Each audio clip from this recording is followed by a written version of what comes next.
अभी जो हम इसमें इम्पोर्टेंट टर्म्स याद कर रहे थे, तो इसी में थोड़ा और आगे चलते हुए तो जेनेटिक्स वो ब्रांच है बायोलॉजी की जिसमें हम इनहेरिटेंस के बारे में पढ़ते हैं। और इनहेरिटेंस क्या होता है? Transmission of characters from parents to offspring. ठीक है। और जो टर्म है genetics, it is given by Bateson in 1806। ठीक। तो जेनेटिक्स के अंदर हम क्या पढ़ते हैं? इनहेरिटेंस के बारे में पढ़ते हैं। इसके अलावा ये और दो टर्म हैं जो आपको आगे के कंसेप्ट समझने के लिए ज़रूरी हैं। Homozygous organism having similar alleles for our trait. ठीक है। तो ऐसा जीव जिसके अंदर किसी भी पर्टिकुलर ट्रेट के लिए जो दोनों एलील हैं वो बिल्कुल एक जैसे हैं। जैसे आपको एग्जाम्पल भी दिया हुआ है, एदर टी, तो दोनों ही कैपिटल हैं, जो कि टोलनेस के लिए होता है ये जीन।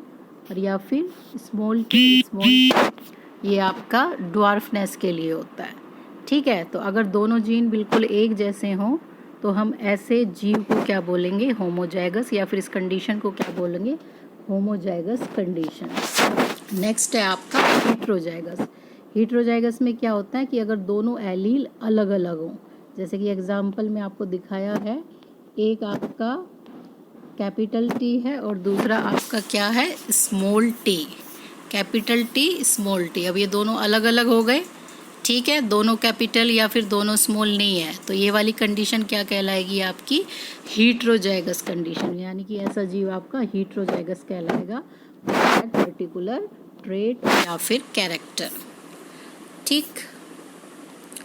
तो इनहेरिटेंस की अब शुरुआत, जो ये जेनेटिक्स है, इसकी शुरुआत कैसे हुई थी? तो इसकी शुरुआत करी थी आपके ग्रेगर जोहन मेंडल। इसी वजह से उनको फादर ऑफ जेनेटिक्स भी बोला जाता है। भी नहीं, उन्हीं को फादर ऑफ जेनेटिक्स बोला जाता है, ग्रेगर जोहन मेंडल को। ठीक है। क्योंकि इनहेरिटेंस की जो पढ़ाई थी, जेनेटिक्स जो ब्रांच है बायोलॉजी की पढ़ाई, उसकी शुरुआत उन्होंने ही सबसे पहले करी थी। थोड़ा सा हम उनके बारे में देख लेते हैं। ही वॉज बोर्न इन 1882 इन अ, ये प्रेजेंट नहीं था, पीजेंट का मतलब होता है फार्मर। तो वो सिंपल एक किसान के बेटे थे। पीजेंट, फार्मर भी लिख सकते हो आप। तो पीजेंट फैमिली में बोर्न हुए थे। ठीक है। उसके बाद इन 1847, ये 82 यहाँ पे गलत हो गया है, ये देखना पड़ेगा क्या था यहाँ। ठीक है। इन 1847 ही बिकेम हेड ऑफ, तो ये आपकी ऑगस्टीनियन मोनेस्ट्री है, उसके वो हेड बने इन 1847। मोंग थे वो एक, यानी कि पादरी थे। Between 1856 to 1865 he conducted experiment और पी प्लांट। ये क्वेश्चन भी अक्सर पूछा जाता है। एक तो इसमें से फादर ऑफ जेनेटिक्स हमेशा पूछा जाता है, दूसरा कि उन्होंने कौन से प्लांट पर एक्सपेरिमेंट किया था। तो उनका जो पी प्लांट पे उन्होंने एक्सपेरिमेंट किया था, जिसका साइंटिफिक नेम होता है पाइसम सताइवम। पी यानी कि मटर के पौधे पर। और उन्होंने 1856 से 1865 के बीच ही अपने एक्सपेरिमेंट किया। जो भी उनकी फाइंडिंग थी, जो भी मतलब उन्होंने ऑब्जर्व किया, उसको उन्होंने एक जर्नल में पब्लिश किया इन 1866। ठीक है। और उसके बाद 1884 में उनकी डेथ हो गई। यानी कि उनके काम को कोई खास उस वक्त रिकॉग्नाइजेशन नहीं मिली, यानी कि उनका काम को किसी ने देखा नहीं, पढ़ा नहीं, और उनकी डेथ हो गई। उसके बाद इसी काम को 3 और साइंटिस्टों ने बाद में रीडिस्कवर किया, जिसको हम रीडिस्कवरी ऑफ मेंडलीज के नाम से जानते हैं। इनके नाम भी कई बार पूछ लिए जाते हैं कि भाई वो कौन से साइंटिस्ट थे जिन्होंने मेंडल के काम को रीडिस्कवर किया, यानी कि दोबारा से वो उसको प्रकाश में लेकर आए। ये थे आपके ह्यूगो डेवरीज, जो कि नीदरलैंड के थे। कार्ल कोरन्स, ये थे आपके जर्मनी के। और तीसरे थे ई वॉन चेरमार्क बोलते हैं इसको, फ्रॉम ऑस्ट्रिया। ठीक है। तो ये तीनों साइंटिस्ट थे जिन्होंने अलग अलग इसी तरह के एक्सपेरिमेंट किए और सेम फाइंडिंग निकली। तो इन्होंने देखा भाई ये काम तो इतने साल पहले ही किया जा चुका था ग्रेगर जोन मेंडल द्वारा। ठीक है। तो इस प्रकार से इनका जो मेंडलीज थी, इसकी रीडिस्कवरी हुई और उस वक्त इनके काम को रिकॉग्नाइज किया गया। तो why Mendel's work is not recognized, यानी कि उनकी जिस वक्त ये पब्लिश हुआ था 1866 में, उसी वक्त उनके काम को प्रॉपर रिकॉग्नाइजेशन क्यों नहीं मिला था? तो रीज़न है, एक तो his work is ahead of time, यानी कि उस टाइम से उन्होंने बहुत ही एडवांस काम कर दिया था जो लोगों की समझ से बाहर था उस वक्त। मैथमेटिकल, इसमें उन्होंने मैथमेटिक्स का यूज़ किया था जो कि बायोलॉजिस्ट को समझ नहीं आई, तो इस वजह से भी इसको एक्सेप्ट नहीं किया गया। और उस वक्त डार्विन थ्योरी थी जो डार्विन ने दी थी, डार्विन थ्योरी ऑफ एवोल्यूशन, वो जोरों पर थी, मतलब उसी का बोलबाला था, तो उसके चक्कर में किसी और चीज़ को देखा ही नहीं गया, उसको पूरी तरीके से इग्नोर कर दिया गया, जबकि वो इतना इम्पोर्टेंट काम करके जा रहे थे। और जिस जर्नल में ये छपा था उसके बहुत ही लिमिटेड सर्कुलेशन थे, मतलब वो काफ़ी लोगों के पास पहुंच नहीं पाई थी। इसमें एक क्वेश्चन और पूछा जाता है, वाई मेंडल इज़ सक्सेसफुल, क्योंकि उन्होंने जो काम किया था वो ऐसा काम किया था जो आगे 50 साल बाद होना था, मतलब अपने टाइम से आगे का काम कर दिया था, तो उनको जो सक्सेस थी क्यों मिली? ठीक है, ये क्वेश्चन पूछा जाता है। क्योंकि उन्होंने पी प्लांट का सिलेक्शन किया था, और पी प्लांट की क्या खास बात है, उसकी जो लाइफ साइकिल है, यानी जो स्पैन होता है, लाइफ स्पैन, वो छोटा होता है, केवल 4 महीने का होता है।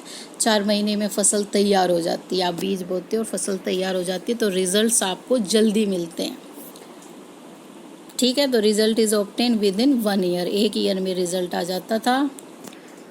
इसके अलावा जो पी प्लांट थे उसमें 7 contrasting pair 7 pair of contrasting characters थे जो हम अभी देखेंगे। ठीक है, जिनका उन्होंने सिलेक्शन किया था फॉर दिस स्टडीज़।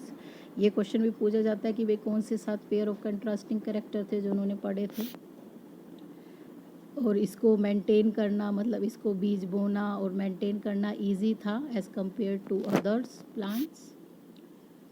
और एक ही जनरेशन में, यानी कि एक ही बार में बहुत सारे सीड्स बनते थे। तो ये कुछ रीज़न है, ठीक है, जिस वजह से मेंडल को अपने काम में सफलता मिली थी। इसके अलावा जो पी प्लांट था उसमें सेल्फ पोलिनेशन और क्रॉस पोलिनेशन, ये दोनों टर्म हम पढ़ चुके हैं। दोनों चीज़ पॉसिबल थी, आप अगर चाहो तो उसको सेल्फ पोलिनेट भी करवा सकते थे, और अगर आप चाहो तो उसको क्रॉस पोलिनेट भी करवा सकते थे। तो ये वो आपके 7 पेयर ऑफ कंट्रास्टिंग कैरेक्टर हैं जो मेंडल ने पढ़े थे। ठीक है, और जो अपने लॉ दिए इस पे बेस पे उनको हम लॉ ऑफ इनहेरिटेंस के नाम से जानते हैं, या फिर मेंडल्स लॉ भी कहलाते हैं। ठीक है, तो इसमें आपके सबसे पहले है सीड शेप, जो कि राउंड या फिर रिंकल, राउंड यानी कि ऐसे और रिंकल यानी कि ऐसे।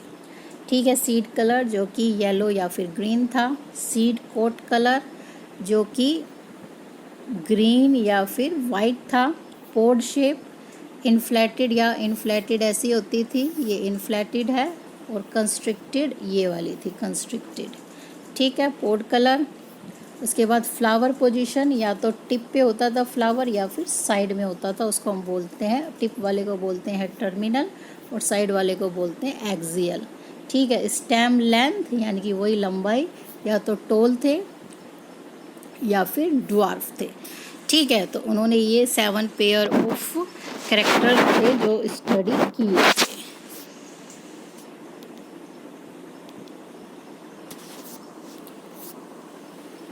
तो अपने काम के लिए उन्होंने क्या टेक्निक्स थी जो यूज़ की थी और जिसके बेस पे उनको सफलता भी मिली थी? एक तो उन्होंने सिलेक्शन ऑफ प्योर प्लांट्स। अब प्योर प्लांट्स किसे बोलते हैं? प्योर प्लांट्स वो होते हैं कि जिनको आप जनरेशन टू जनरेशन ग्रो करते जाओ, लेकिन वो कोई वेरिएशन ना दिखाएं। ठीक है, जैसे कि अगर आपने ड्वार्फ वैरायटी सिलेक्ट की है और आपने उनको उगाया, बीज लिए, फिर से उगाया, तो हर बार वो क्या है, ड्वार्फ ही है। हर जनरेशन में वो क्या है, ड्वार्फ हैं, उनमें कोई चेंज नहीं आ रहा है। तो ऐसे वाले प्लांट्स को हम क्या बोलते हैं? प्योर प्लांट्स बोलते हैं। तो उन्होंने प्योर प्लांट्स लिए थे। ठीक है, उसके बाद उन्होंने उनकी पहली जनरेशन, जिसको हम F1 जनरेशन बोलेंगे, वो प्राप्त की बाय हाइब्रिडाइजेशन। ठीक है, हाइब्रिडाइजेशन मतलब सिंपल क्रॉसिंग करवाया। ठीक है, उसके बाद सेकंड जनरेशन। ठीक, तो पहले तो उन्होंने 2 प्लांट लिए और वो दोनों प्लांट कैसे थे आपके? प्योर प्लांट थे। प्योर मतलब उनका जो होमोजाइगस कंडीशन थी। तो इन्होंने एक टोल प्लांट ले लिया और ये एक ड्वार्फ प्लांट ले लिया। उनको क्या करवाया? हाइब्रिडाइज यानी कि क्रॉस करवाया। क्रॉस करने पे उनको क्या प्राप्त हुई? F1 जनरेशन प्राप्त हुई। ठीक है, ये हो गई आपकी F1 जनरेशन। फिर उन्होंने जो ये F1 प्राप्त हुई, इन्हीं की आपस में क्या करवाई? सेल्फिंग, यानी कि इन्हीं को आपस में क्रॉस करवाया। इससे उनको अपनी F2 जनरेशन प्राप्त हुई। तो ये मैथड था जो उन्होंने अप्लाई किया था। इसके अलावा इमेस्कुलेशन, क्योंकि उन्हें जो F2 प्राप्त करने के लिए क्या करवाना पड़ा? F2 प्राप्त करने के लिए उन्हें करवाना पड़ा था सेल्फ पोलिनेशन। तो इसके लिए उन्होंने एमेस्कुलेशन, हम पढ़ चुके हैं इसको भी सेकंड चैप्टर में, removal of anther from the flower is called emasculation. ठीक है, सेल्फ पोलिनेशन नहीं, सॉरी, क्रॉस पोलिनेशन करवाने के लिए अगर आप फ्लावर के, ये आपका फ्लावर है, ये पिस्टिल है और ये एंथर है। ठीक है, तो अगर आप एंथर को निकाल दो फ्लावर के, तो ये प्रोसेस क्या कहलाती है? इमेस्कुलेशन। ये किस लिए किए जाती है? ताकि ये सेल्फ पोलिनेट ना हो सके। अब इसमें क्या होगा? इसमें केवल क्रॉस पोलिनेशन ही होगा। तो इसलिए उन्होंने इमेस्कुलेशन का भी इसमें यूज़ किया था। टाइप ऑफ क्रॉस, इस जो इन्होंने क्रॉस करवाए थे, ये इनके मतलब 2 टाइप के क्रॉस थे जो इन्होंने यूज़ किए थे। पहला था मोनोहाइब्रिड क्रॉस। तो मोनोहाइब्रिड क्रॉस क्या होता है? Cross between 2 organism dissimilar in one trait, जैसे कि tall plant with dwarf plant, यानी कि 2 इंडिविजुअल के बीच में क्रॉस करवाना जिनमें केवल एक कैरेक्टर का डिफरेंस आपने लिया है, एक का। जैसे कि टोल प्लांट को आपने क्रॉस करवाया ड्वार्फ प्लांट के साथ, तो आपने हाइट लिया का ट्रेट, और हाइट में आपने 2 तरह के ऑर्गेनिज्म लिए, एक जो लंबे थे और दूसरे जो ड्वार्फ थे। ऐसे क्रॉस को हम क्या बोलेंगे? मोनो, क्योंकि मोनो का मतलब होता है 1। ठीक है, मोनो हाइब्रिड क्रॉस। दूसरा उन्होंने जो यूज़ किया था वो था डाई। डाई का मतलब होता है 2, यानी कि उन्होंने ऐसे ऑर्गेनिज्म लिए जिनमें 2 ट्रेट्स डिफरेंट थे। इसका क्या एग्जाम्पल हुआ? Tall plant with purple flower, यानी कि पौधे हाइट में लंबे हैं और उन पे फ्लावर किस कलर के आते हैं? पर्पल। उसको उन्होंने किससे क्रॉस करवाया? Dwarf plant with white flower, यानी कि बोने पौधे और जिन पे किस कलर के फ्लावर आते हैं? वाइट। तो ये उन दोनों का जीनोटाइप भी हमने लिखा हुआ है TTPP, क्योंकि इसमें 2 ट्रेट लिए हैं। तो TT is for height and PP is for the colour of flower. उसको इन्होंने क्रॉस करवाया किसके साथ? यहाँ पे क्रॉस के लिए आप मल्टीप्लाई का निशान जो हम लगाते हैं ऐसे, ठीक है, इट मीन्स होता है क्रॉस। इसको मैं एक बार इरेज करके फिर लिखती हूँ। TTPP को क्रॉस करवाया, क्रॉस का मतलब होता है हाइब्रिडाइज करवाया with dwarf and white flower. अब इसमें हम जो ये कैपिटल और स्मॉल यूज़ करते हैं, इसका मीनिंग आपको जो इनका पहला लॉ था उससे क्लियर हो जाएगा कि क्यों हम कुछ को कैपिटल से लिख रहे हैं और कुछ को हम स्मॉल से क्यों लिख रहे हैं। ठीक है, तो इसके बाद इन्होंने ये सारी टेक्निक यूज़ करके अपना पहला लॉ दिया, जिसको हम लॉ ऑफ डोमिनेंस बोलते हैं। ठीक है, इसकी चर्चा हम अपनी नेक्स्ट वीडियो में करेंगे।